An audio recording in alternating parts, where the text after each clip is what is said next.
What's up, everyone? We're back. I got through all the boring conceptual stuff, and now we're going to actually go into passes. And now that the boring stuff is over, I got a haircut, so you can look at my beautiful beard and hair for the rest of the instructional. Well, hopefully we finish it on this trip, and I don't come back looking homeless again. But we're back, and we're going to start going into some Toriando passes. So, you ready? All right. We're going to look at going into basic Toriando passing into side control. Now, starting off super basic, okay, we looked at feinting and creating tension in our partner's legs. Once we can actually step to a flank, this is going to make it pretty easy for us to start going in and putting a lot of pressure on our partner. Now, if our partner doesn't have correct frame, she's not bringing the legs in, if I could just make a transition where I can Toriando and then immediately move out to side control and get some kind of control of my partner's head and shoulders, it's a pretty easy thing to just crash in and go and chest to chest and pass my partner. So this is, again, someone who's relatively naive, where we Toriando maybe one time, maybe a few times, and they don't have the proper frames, and we come in and we just dive in and crash in chest to chest. So we come in, we initially go into some kind of Toriando type movement where we get out to the side like so, and then for example, I see my partner try to put her legs on the floor and shrimp away from me, and the frames aren't in correctly. I just come in and we just crash. We just go in and we get to a top head and arm like so. Now our whole thing is going to be to shrimp away from me and get the right knee to right elbow connection. So from here, we just walk towards our partner's hips. We shelf the leg and we cover into top side control with a good top pin. Usually, when we are looking for passes like this, we usually look at our partner's framing. If I see at any point my partner's knees drift away from the chest, and if I see at any point my partner's using straight shoulder posts, like so, this is the time to go in and pass right to side control. If my partner's using a cross shoulder post, this cross shoulder post now dominates my shoulder line and makes it incredibly difficult for me to come in and make upper body contact. So whenever I see my partner's trying to bridge and shrimp away, and from here she has a two shoulder post that goes straight across from her shoulder to my shoulder, I just come inside. I take my two hands to the inside position. As this happens, from here, we just take two hands inside. I come forward, my head comes down to my partner's shoulder, and we move into a situation like so. Either landing into a full underhook and cross face, or moving into a position where I have an inside bicep tie, and from here, we can go in, lock a 10-finger grip, and then work to start punching in underhooks at a later time, okay? So whenever I go to hit Toriando, and I see my partner bring the feet to the floor to try to shrimp away from me, and the two hands come up and post to my shoulders. Whenever I see this is the time for me to go. From here, we take a hand inside. If this arm slips off, then you just go right in. Most of the time, you'll have to take two hands to the inside, and as I come forward, I just crash my head to the far shoulder, like so. And now from here, we go in, we lock up. She goes to invert the right knee. We just circle towards the hips, and we're ready to go into a top pin against a pretty naive opponent who tries to shrimp away and isn't utilizing her frames properly. Okay, it's just a very basic pass into side control, getting chest to chest off of an initial Toriando.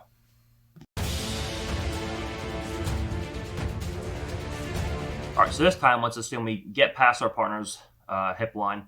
We hit the Toriando, and we see upper body frames like a cross shoulder post coming in, for example, but the knees are still away from the chest enough where we can exploit the knee-elbow connection, and we can go into a knee on belly.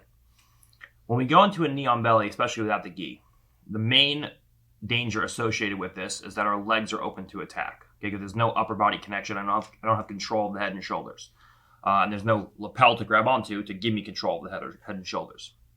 So the main danger associated with knee on belly is if she goes to pass me into a knee on belly position, is that the second she goes to pass, I'll scoop inside the leg like so, I'll scoop inside the second leg, and as I bump her forward, I access the second leg, I use this direction hand to guide me through, and now you're in backside 50-50, and your heel's exposed, and you were halfway to a guard pass, and now you're halfway to getting your leg broken, okay? So, what is the main thing that the bottom player is looking to do from this position? When she moves into a knee on belly, all right? If I can exploit the space between her knees, I can go into leg entries on her, okay? So what this means is that the wider her knees are apart, the easier it is for me to enter into her legs. The closer her knees are together, the harder it is for me to enter into her legs, okay? So my whole thing from bottom position is to get her stepping forward towards me so that from here, I get her hands to the floor, and then I can exploit the space between her knees and fire my legs into various attacking positions. So from top, when we were looking to pass, our goal is to minimize the space between our two knees. So from here, we go in, we hit a Toriano, maybe we're feinting side to side, we use a feinting, and we go in and we go into a Toriano like so. We get to this pivoting position, and from here, I take my knee down to my partner's belly like so. From this position, I take my two hands on the floor. Now, as my partner goes to start scooping inside my leg, I see that she's going to enter into my legs if I stay here. So what I do is I close the door between my two knees. Right now, there's a huge gap, a huge doorway between my two knees. So I close that door by figure fouring my legs and moving to a head over head position like so. So that now from here, even if she scoops inside my leg and she goes to start bridging and off balancing me, I use my hands to push back towards her hips. And I keep my head over hers. When she goes to exploit the space now, there's no space between my legs because they're figure forward. And now, as she goes to make a recovery from here, it's a difficult thing. Now, the only thing your partner can look to attempt to do from here is look to give big bridges to either side to start to off balance you. It's imperative that when I see my partner go to bridge, initially I have weight over the hips. When I see my partner go to bridge, I don't keep weight on the hips. If I have someone super uber explosive, she can give a quick bridge and get a strong off balance. So my whole thing is I plant my hands. I have weight over the hips so she carries my body weight. When I see her go to give an explosive bridge, I relax my legs and I just float on my hands. Go ahead. Move bridge. So I can follow my partner around, and every time she moves back down and away, and she puts her back on the floor and her butt back on the floor, I keep weight on her. So every time she goes to bridge, I lean my weight to my hands, and I just slightly extend my legs like so. So that I don't really feel the weight of her bridge. If there's weight over her and she gives a strong bridge, I get a severe off balance. So I put weight onto my hands. So when she goes to bridge, she goes to move around. And now from here, it's a pretty easy thing to start my work. So I Toriano and I move into this situation like so. Now, depending on where your partner goes, is going to depend on how you pass. If your partner takes an elbow all the way across, for example, goes into a situation like so, then it's a pretty easy thing to either move back to side control and start going in, punching in inside bicep ties, punching into underhooks on this side. If she's naive and she takes the elbow too far across, then there's back exposure with figure four backhand arms and backhand arms, various different hand connections we can use. If my partner starts turning towards me, then it's a pretty easy thing to start going in, punching in underhooks on this side, going in cross faces, throwing in double underhooks. I'm gonna start bridging towards me, pommeling across the other side. There's various different things that we can do from here, okay? But the main thing is getting to this position where we're knee on belly, we close the doorway between our two legs. I keep weight over the hips. When she goes to bridge, I take weight off the hips. We just float on our hands over our partner with our head over our partner's head. And we wait for our opportunity. When we see an opportunity, now we can punch underhooks in. We can get to that cranial shift that's so important. And now we can look to start passing our partner into side control, into mount, and work from there. We're taking our partner's back. It's completely contingent upon what your partner does with their hand position. But there's always going to be an opportunity for you, once you pass the legs, to make that cranial shift and either go into passes or back takes.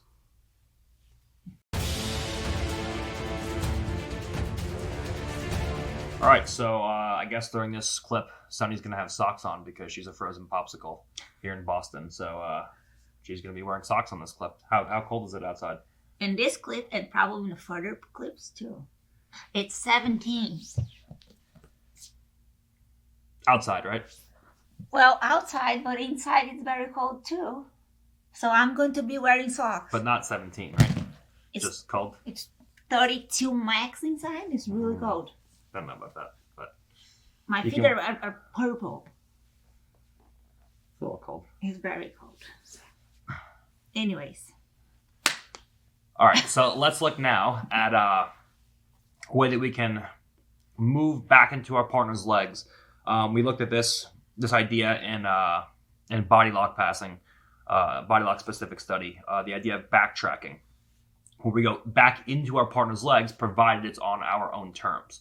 I don't have an issue with going back into my partner's legs. I'm a big advocate of getting past the legs and then moving back into some kind of guard, provided you re-engage the legs on your own terms and not your opponent's terms. Okay, so let's take a look at this now. We hit this Toriando, we get to the side like so, we get past our partner's legs, and we try to go into this knee on belly position. Maybe we find ourselves in a situation where our partner bumps us too far forward, and we get out of position, or maybe she's trying to scoot away from me and shrimp away, and I feel like the knee is going to come back inside, or I'm going to be severely off balance. Whenever I see this, just control your partner's hips. I take my knee, we apply in this position here, and from here I immediately just take my knee and I drive it between my partner's legs, and I just plant my knee in the floor and connect my knee and my elbow on this far side.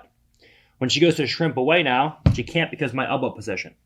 And I have a very clear advantage because of the fact that I have a butterfly hook above my partner's knee. I never go below the knee because now she can lock me in the full half guard. Not the end of the world, because you're still chest to chest, but I want to go into a cross shin pin above my partner's knee like so. And from here, we play a game where now we have our head over our partner's far shoulder. When she goes to push away, it's a difficult thing. I can fight hands to the inside, and we can start passing from here. Okay, so we go into a Toriando. We'll look at how to pass next. We go into a Toriando. We go side to side. We're feinting. We move out to the side, and we go and we try to go knee on belly. Or from here, we go in and we go to start playing a game where we outflank our partner.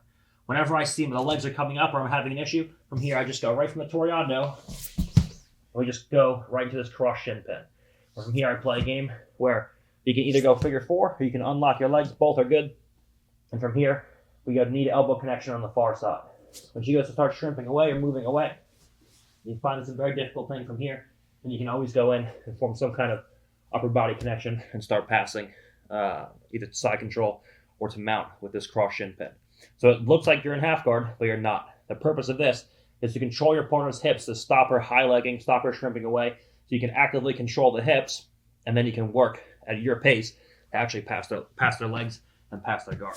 Okay, so this time, you go into a Toriando, you feel things are getting kind of dicey, you want to pin the hips, control your partner, so you go to a cross shin pin, and then we can work from there.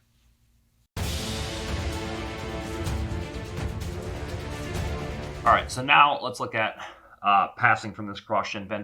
I'm not going to spend a super long amount of time on this because it's not really what this instructional is about. It's more about camping and high stepping. And we covered a lot of these passes and fighting to inside position in the first instructional, so I don't want to get redundant. I want to focus on what's important in this, and that's the camping and the high stepping and the philosophy behind the passing. But nonetheless, we will spend a little bit of time on this passing here. Whenever I get into this cross shin position, there's two general directions I can go. Okay, one is to side control, and one is to mount. Generally, I'm passing to side control on this side, but not always. And generally, I'm passing it to mount. So my general idea is that if I can get an underhook on the far side, I generally pass to side control, or you have an option of passing to mount. Provided that you can't get to an underhook on this far side, I generally look to start passing into mount. Okay, and we'll look at why. So if we can come in and my partner's posting on me, she's trying to move out and away. If I can come in and I can get an underhook and a crossface like so, now it's going to be a pretty easy thing for me to just walk towards my partner's hips. And from here, I just extend my right leg and I shelf it, and I shelf my partner's legs, and I can easily pass. Okay. The main issue you're going to run into is that if you try to go into a mounted position, my partner will take her hand and block my knee. Other hand. My hand and block my knee, and you can run into some problems here. Okay. So in general, I'm not going to say you can't pass the mount. You can do things where you can lean forward and you can open up your partner's arm and then you can pass into mount. But if I have the underhook, the path of least resistance is going to be to walk to side control. So I see I'm trying to mount, and she's posting on my knee, and from here, we just come in and we walk towards our partner's legs, and we scissor our legs, and then we just take our knee underneath our partner's. When she goes to lock a side guard on me, I always have the inside hip position, And we can take our partner's leg into a shelf position and we can start passing it from there. Okay? If I feel that my partner has good inside position of the upper body and I can't get to an underhook, now there's ways to fight to underhooks. I can go in with the inside bicep tie, I can open up, we can play a game like so. If I feel like I can't get a far side underhook, maybe sometimes we can get a near side underhook. We can start going in and we can start passing. There's plenty of different things that we can do from here. All right. In general, if I can't get a far side underhook, what I look to start doing from here is I look to start taking an elbow inside my partner's hip like so. And now I play a basic game. If my partner doesn't do anything with her hand position, I just slide across, move into a shin mount, where from here, we just drive across, we slide our knee up to our partner's armpits, we pass into mount. So generally, what's going to happen, we play a dilemma game where if my partner's hand is here, or if my partner's hand is here, and I just can't get an underhook, if I go to start taking my knee across to a shin mount, she will post on my knee. This will always expose the elbow, and now she'll push it back down, but I will always be able to gain the underhook, and now you can start passing in multiple directions. Again, there's almost an innumerable amount of pommels I can do from here, whether it's passing the side control, whether it's opening my partner's elbow and driving across the mount, whether it's splitting my partner's legs and going in some kind of passes from here. There's just a ton of different things that we can do. We can start pommeling in near side underhooks, and passing across to the opposite side. There's a ton of different things that we can do from here. The main game that we're playing is pinning our partner's hips and then playing a game between underhook and crossface. In general, if I can get far side underhook, we pass across to side control. In general, if we can't get an underhook, then I start playing a game with an inside elbow, where I just walk across to a shin mount and I put my knee in the floor. If I can put my knee in the floor, it's a pretty easy thing to start sliding up into a mounted position. If I can't mount my partner, she posts on the knee, that exposes the elbow, and now from here, we have our underhook once again. And then you have, obviously, the other attacks that we can look at. If my partner starts coming in, we can start pulling arms down and sitting over for kimuras. We can go near side underhook. If she sits up towards me with an underhook, we can go in and start going front headlocks. We can do all the things we did in the first passing instructional as well with the submission attacks and different passes. These are just some general ideas from this cross shin pin to start passing your partner once you have their hips pinned. Okay, and there's very great options you have. And there's many options you have as far as passing and attacking your partner's guard.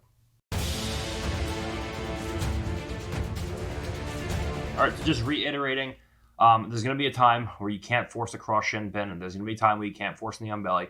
There's going to be a time where you can't pass the side control. Whenever you see this and your opponent brings the knees and elbows together, you have a great option of looking at camping and high stepping. We're going to do that later, but your first reaction should always be Toriando back on the opposite side.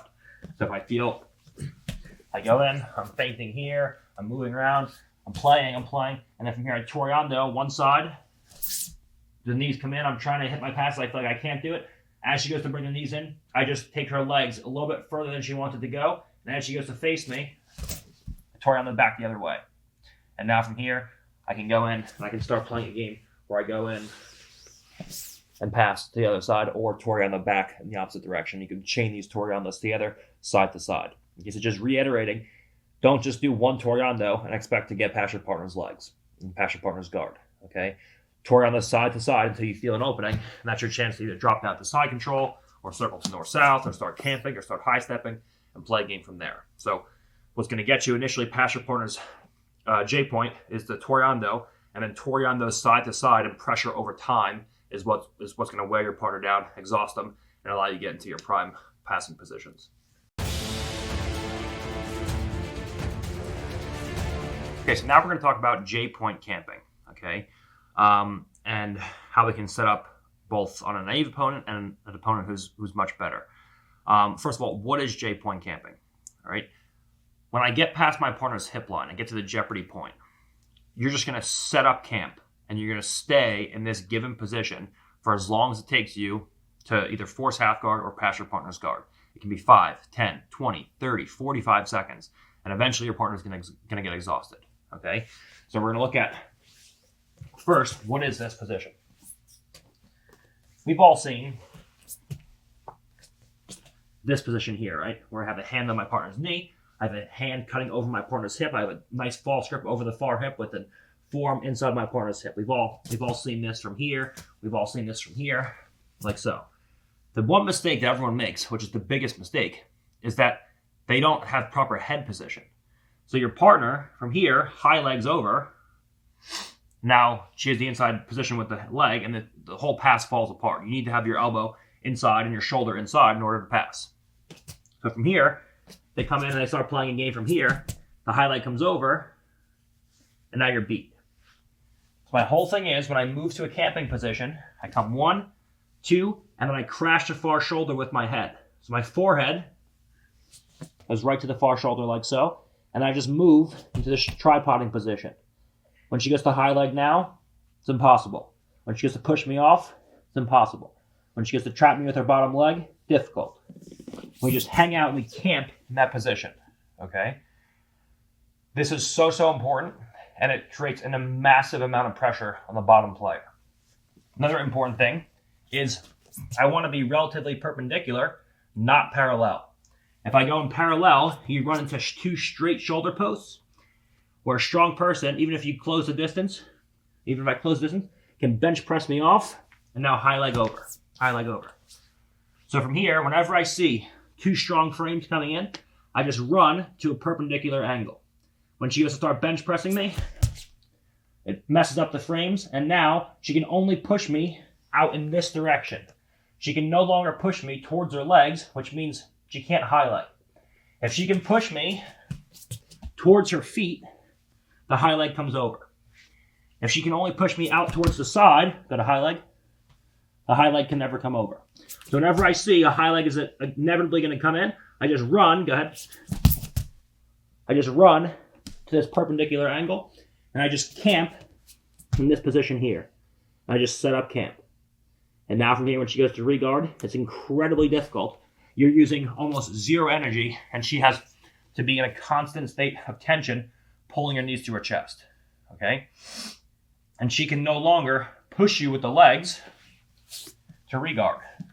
The legs are very strong, pushing away, but very weak, pulling knees to the chest, okay, to recover.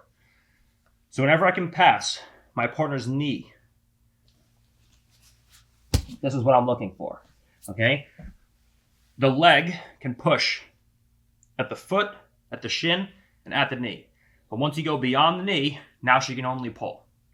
So my whole thing is to get past that J point and just set up camp. Now, how can we do this on a partner who's relatively naive?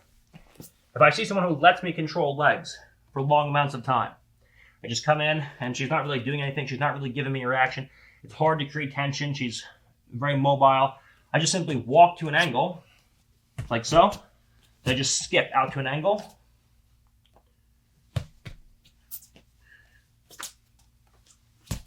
And from here, I switch from a shin to a knee to a hip.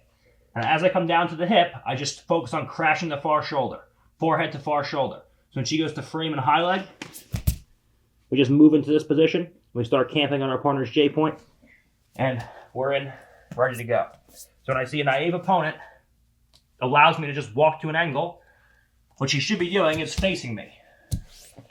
But if she doesn't, if she allows me to take an angle, I just walk in, I move out to the side.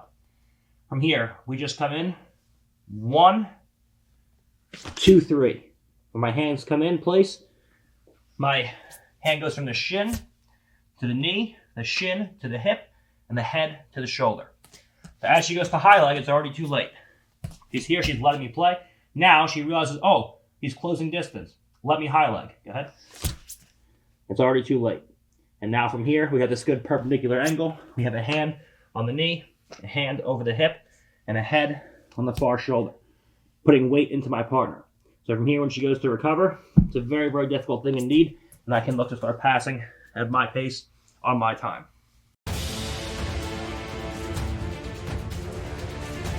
Now that we have an understanding of what this J-point camping is, let's look at how to do it, how to actually achieve this position on someone who's relatively talented.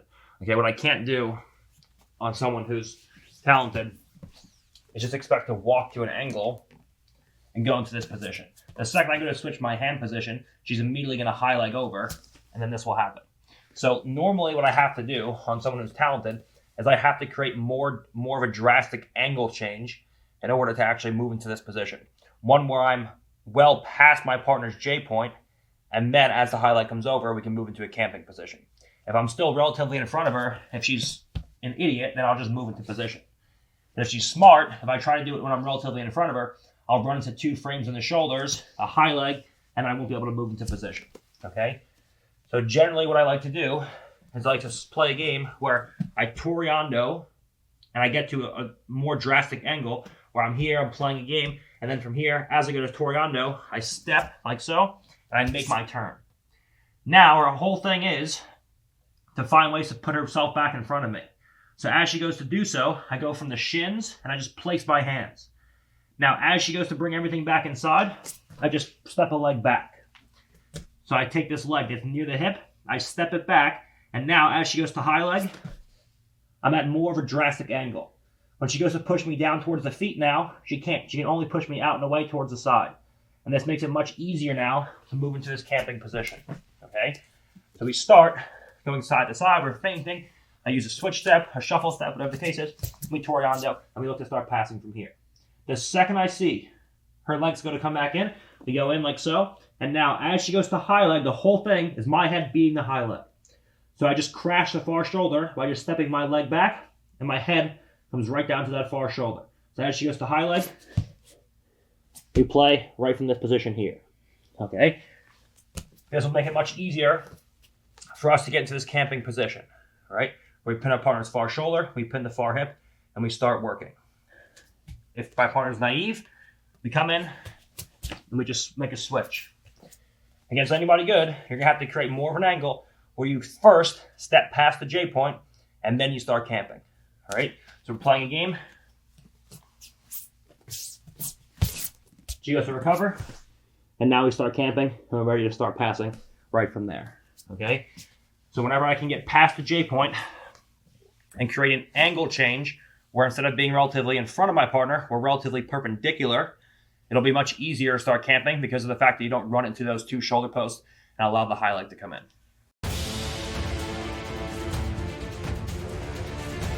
So now let's talk about, we actually get to this J point camping position.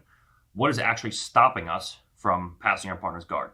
We beat the frames to a degree. We beat the high leg. Now, what's actually going to stop us from coming down, solidifying control of my partner's head and shoulders, and actually getting past their guard? It's always going to be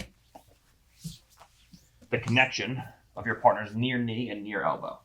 If at any point she can form the strong connection and generate a side guard, forming this V shape with her arm and leg, it's going to be impossible for me to exploit any space between the elbow and knee and come forward and get to a top pin and get any meaningful connection to my partner's body. Okay? So when I get to this position, understand the whole battle being fought is the battle at the near knee and the near elbow. Her entire goal is to keep the knee and elbow connected long enough to re-guard and get a high leg back in place or get a foot to my hip or entangle my legs. And my whole goal is to hold her in place long enough and camp long enough to be able to separate the knee and the elbow, exploit the space between them, and then come forward, crash the far shoulder, and get to some kind of top pin. Okay, so just understand this is the battle you're going to be fighting. It's always near knee, near elbow. She's looking to connect them. I'm looking to separate them.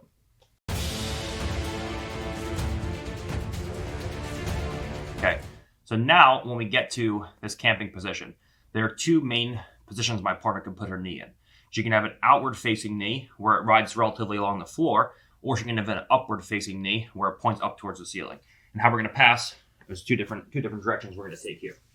Okay, so just understand that when I get into this camping position, I can have a position like so, where my partner's knee is relatively close to the floor and she's moving it around down here.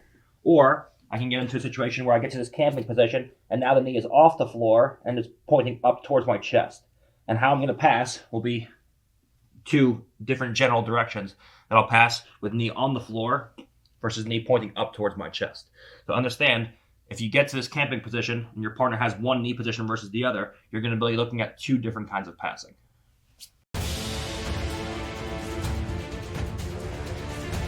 All right, so let's look at, we go into this camping position, and my partner's knee is pointed relatively up towards my chin. Okay, we're gonna be spending a lot of time in this position, so it doesn't matter. Some of you guys complain that she's smaller than me. It doesn't matter how small the person on bottom is. It is exhausting to stay in this position. I'm not gonna be in a full camping position for like an hour explaining these moves. So I'm just gonna start with one knee down so she doesn't have to fully bring her knees to her chest the entire time. Okay. So we're gonna have a knee facing towards us like so. From this position, we're gonna switch our hand grip, where I have a thumb on the inside of our partner's knee to a thumb on the outside of our partner's knee. And from here, we're just gonna come up and we're gonna run towards our partner's center line. Everything that we're trying to do is to try to drag the knee away from the elbow and back down towards the center line to eventually get our partner's knees to point away from us. Okay, we talked about the goals in the first passing instructional. One of those goals is to get our partner's feet and knees pointing away from us. Okay, so the second we come into this position, she has knees pointing towards me. We're just gonna run. And once we get to this position, she'll be trying to pull the knee up to the chest. So from here, I just take my hand in like so, and I just bump her knee beyond my shoulder line. My shoulders come forward, and I just cover my partner's knee like so. And now from here, I just drive my knee to the floor. Now, the main danger you're gonna run into is your partner will take her knee or foot out on the floor, she'll post on your shoulders, and she'll shrimp away, and she'll invert the knee. If this happens, it's not a big deal. I can go back to another generic camping position where now I just pop back up. This time my partner's knee will be on the floor, and as my partner goes to recover, go ahead. We just go right back to a camp where now my partner's knee is on the ground. We can pass in a different fashion, which we'll look at next. But in order to stop this, when we get into this position, the second I see this, we're going to use one of two grips. Number one is my partner is trying to shrimp away, invert the right knee, and face me. Notice her left shoulder comes off the floor, and her upper body has to come towards me to face me. So the second I see this, if I can get a cross face, I'm going to come through, and from here, I'm just going to lock my hands on the far shoulder. And now I'm going to join right knee and right elbow. From this position, I'm going to lean my weight to my left leg, or lean my weight to my right leg, and step my left leg up. When she goes to start scooting away from me, the shoulders can't move now. Her left shoulder's pinned. I have control over my partner's legs to some degree because of the way that I'm splitting the legs. So when she goes to start walking away, I just walk with her, go ahead. Just walk with her. When she goes to use the upper body to post and move me away, she can't because of the position of my hands. And from here, it's a pretty easy thing to take your time now to go in and pass into various ways. You either punching into underhook. You can go in, push the legs down, start leg riding into mount. We can do a bunch of different variations from here. We can start taking hands up and over the head and start circling to north-south. There's a ton of different directions we can go, okay? Assuming this time we try to come in and get to a cross face and my partner stops me with this hand like so. The second I see this hand can always come to the inside position. And now I'm going to reach high. As she goes to track my arm, I pommel the hand inside like so. And now I just cut the elbow back. I punch in a near side underhook, and we go in and we lock our hands in the same fashion, whether it be 10 finger or whether it be with a palm to palm here. Now, as she goes to face me, there's just no way. The shoulder can't move off the floor. Keeping the far shoulder pin is a big key ingredient here to pinning your partner. If I don't have control over the shoulder, she can extend the arms, the knee can invert, and the shoulders can come off the floor. So I make sure I focus on this far shoulder control. When she goes to bring everything back inside now, there's just nowhere she can move.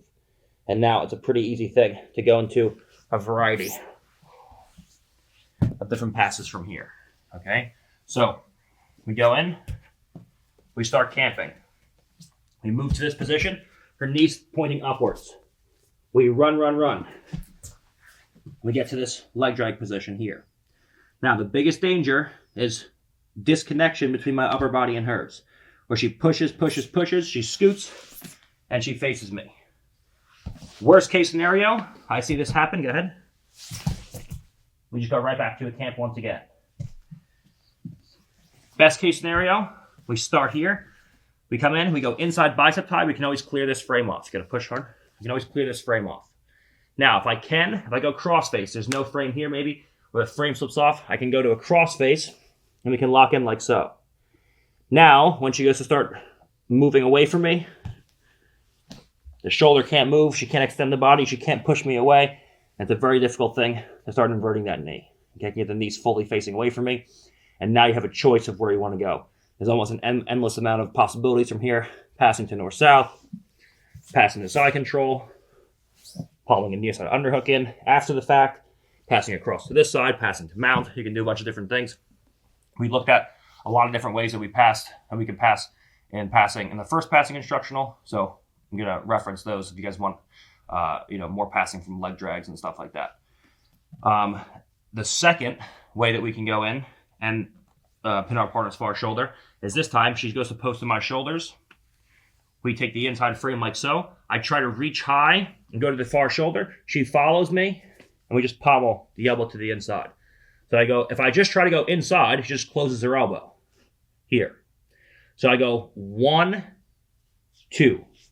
So as she goes to follow, and you can do this, maybe the first time or second time it won't work. I'll be going here, here, here. Eventually, we're going to get that elbow to the inside. And now from here, we just punch a near side underhook in, and we go in, and we lock up. From here, she goes to her best to start scooting away. There's just no way she can ever face me. The far shoulder can't leave the floor. The legs are pinned. The knees are pointing well away from me now. And it's the easiest thing in the world to start going into a various amount of tacks, depending on what your partner chooses to do. Okay? So we have an upward facing knee. We convert to a leg drag. So we're camping. We convert to a leg drag. Now the biggest danger is she creates a disconnection with the shoulders. We come in 1, 2, or 1, 2. We play this game. And now, wherever she goes from here, I just walk and I follow and I make sure those knees stay pointed away from me and I make sure that far shoulder stays pinned. And now there's a variety of different things you can do depending on what your partner does with their hand and leg position. All right, so now let's look at, we get into this camping position and my opponent has an outward facing knee like so. Again, she has knee and elbow connection. She's trying to frame. My whole thing is to run the knee away from the elbow and drag the knee back towards the center line to exploit the space between the knee and the elbow. Okay, if I can do that, I can pass. Now understand, this is a losing battle for your opponent. If you can stay on the knee and I can run for a certain amount of time, she will be able to keep the knee and the elbow connected. But if you just run a circle, it's only a matter of time until the knee and the elbow drift apart and you can start exploiting that space. So what this is going to look like is I'm camping here for 10, 20, 30, 40 seconds. And then when I'm ready to go, I just start walking.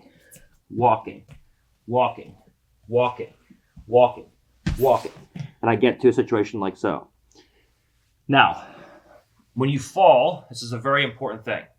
Because your hand is on the inside of the hip, your elbow's on the inside of the hip, when you get to this position, there's nothing stopping your partner from scooting away from you and re-inverting the knee, okay? The big mistake everyone makes that they fail when they're trying to actually hit these passes is as they fall, they attempt to fall with square hips.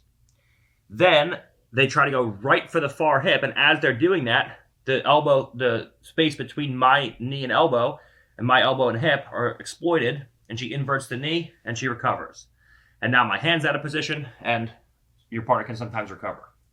I make sure that when I fall into this position, notice I have my left leg up, and I have my right knee down, so that my hips are bladed, like so.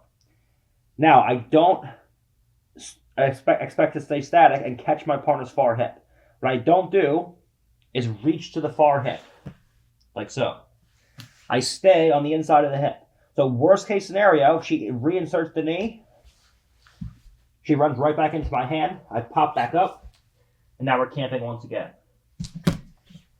Once I get to this position, I stay on my toes. Repeat. I stay on my toes and I get to the far shoulder. From here, I just place my hand on the floor. I don't try to reach for the crossface. She's always going to block me with her frame. She's good. So I place my hand on the floor. Now, from this position, her whole thing is to shrimp away and invert the knee, like so. So I stay in this position and I get into an athletic stance on my toes. When she goes to run away from me and shrimp, shrimp, shrimp, shrimp, shrimp, I just walk with her. If she's very disciplined, what will happen is her knees won't crumble and face away from me. What's going to happen is we'll walk a circle until she runs into this wedge that will turn into a crossface. So instead of trying to take my crossface to her, I bring her head to my crossface. So we're here, she goes to run a circle, and she runs into that crossface until she can circle no more. And now, only once the knees point away from me, do I shelf the legs, and now I can come over to the underhook if my partner's naive, or if she's good, I punch the inside bicep tie-in, I let the palm on my head, and we go into our passes from here. Okay? So this time, we get to this J-point camping, her knees pointing towards me. From here, we have a hand and the thumb inside the knee. If the knee's pointing towards me, like so, we go thumb outside. From this position, we just start running a circle. So we can exploit that space. And now I finish in this position. Left leg up, right leg down, my hips are bladed. Do not drop to this position, where I go to chase the far hip, and as that happens, she scoots away, she times me, and now this underhook that's outside the hip is a liability. There's takotames, there's clamps, there's all kinds of things from there. So I finish here. I plant my hand. She goes to start shrimping away, inverting the knee. I just walk a circle like so. And now from here, I either go crossface or near side underhook.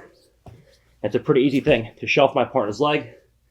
Start going into all of our top pin variations right from there. Okay, so what this is going to look like is simple. The second you exploit the space between the knee and the elbow, we drop down and then we chase the hips. Do not get overzealous and go towards the head. Your partner will always invert the knee and recover side guard. So we come in, she goes to start recovering.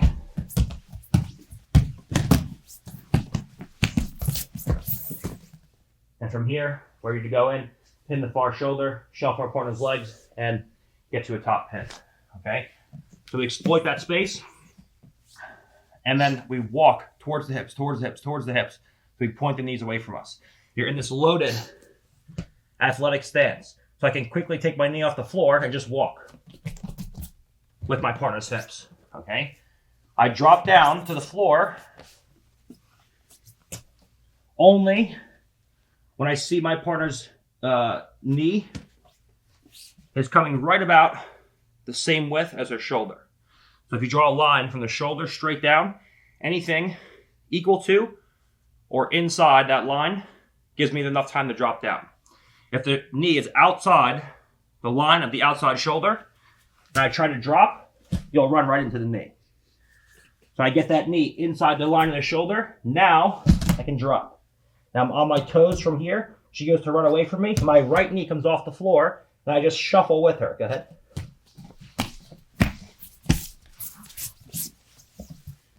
Now, once we point our partner's knees away, we can drop down to two knees with square hips and go to work right from there. Okay? We just run a circle, and it's a tiring game. You run the circle, you're camping, you've already been there for 20 seconds, the knee drifts away from the elbow, and then as the knee drifts, two things.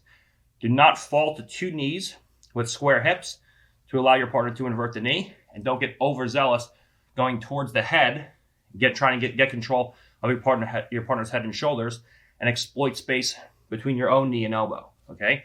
Ultimately, what she's trying to do is to connect her knee and elbow. And ultimately, what I'm trying to do is I'm trying to get almost my knee to my elbow. Either inside, like so, or outside, like so. And that's what allows me to start pinning my partner. Okay? So I don't create this huge gap between my knee and my elbow by coming towards the head, and now she can bring the knee back inside. So I land with staggered hips, and I keep a strong knee and elbow connection or knee to hip connection, like so. So now, as she goes to start running away, she can't exploit that space. I can start walking her down, pointing the knees away, and mix a pass very easy from there. Okay, so a little bit different than the mechanics you're usually used to, but super important and very, very effective.